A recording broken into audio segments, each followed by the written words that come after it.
This is the Lone Crater YouTube. We hope this video helps. You begin by importing your reference images and setting Blender units to match real-world scale. This keeps wheelbase and carriage length accurate. Create a rapid blockout with cubes and planes to define volumes for the engine and cars, and set origins and apply scale early so modifiers work predictably. Turn on a mirror modifier for symmetrical elements and lock reference planes. Once done, establish a clear naming convention for parts so you can iterate fast without losing track. You now focus on refining the model.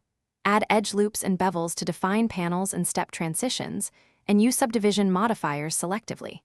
Keep quad topology to avoid shading artifacts. When a hard edge is needed, mark creases or use supporting loops so subdivisions behave predictably. Once shapes are final, unwrap UVs by logical material chunks, pack islands efficiently, and bake normals and AO to a 2K texture set. Make sure to test materials in EVA or cycles to confirm seams and shading read correctly. You finish by rigging moving parts. Parent wheels to empties or bones, add simple constraints or drivers so rotation follows motion. For presentation, set an H-drive for realistic reflections, add a rim keylight, and tweak exposure for clarity. Render tests at final resolution ensure decals and welds read well.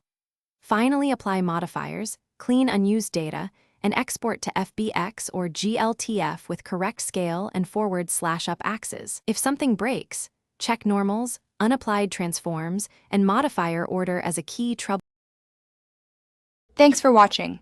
Consider subscribing if we helped you.